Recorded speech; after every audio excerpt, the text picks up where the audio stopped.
जाके रखा, यहाँ खून खराबा किया और कश्मीर को खुद इनसे बाहर निकलना चाहिए और खुद इस बार वोट करके भारतीय जनता पार्टी को वोट करके इनको सबक सिखाना चाहिए। पैदा हो गया है बीजेपी के। अगर आप देखें तो जो पिछले चुनाव जिनमें इन्होंने बहिष्कार किया था, प्रॉक्सी कैंडिडेट इन्होंने उतारे थे। ये नहीं है कि कैंडिडेट नहीं उतारे थे, उन्होंने प्रॉक्सी कैंडिडेट उतारे थे।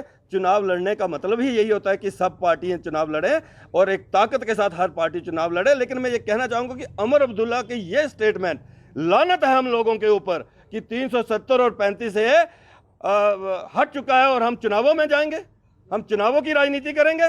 जब तक 370 और 35 से नहीं हटेगा तब तक हम चुनावों में नहीं जाएंगे। ये स्टेटमेंट कश्मीर के लोगों को मैं याद करवाना चाहता हूँ। के लिए तो क्या है मुझे बताइए ना, डीडीसी, क्योंकि डीडीसी के पास पावर्स आने वाली हैं।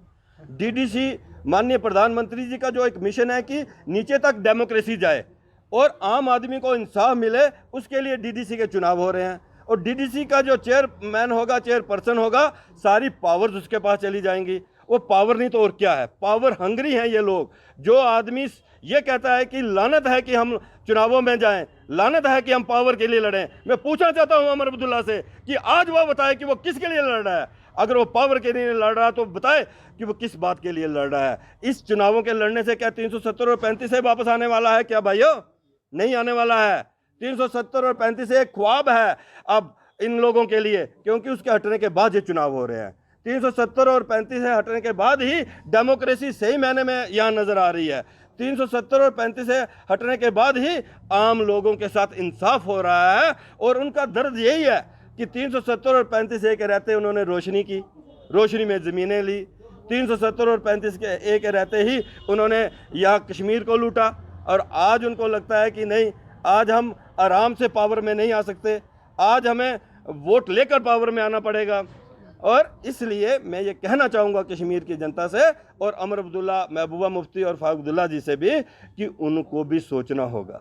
इन कश्मीर के लोगों ने आपको अपने हाथों पे उठा के रखा है, इनको सही रास्ते पे जाने दो, इनको खून खराबे से बाहर आने दो, कश्मीर के बच्चों को भी पढ़ने दो, कश्मीर में भी शांति आने दो, कश्मीर में भी शादी ब्याह खुशी से हो, अच्छे से हो, लोग मजे की ज़िंदगी जिए, हमारा व्यापारी खुलकर बाजार खोले, अपने टाइम पे दुकानें बंद करें, हमारे लोग खुलकर सफ़र करें, खुलकर एक जगह से दूसरी जगह जाएं।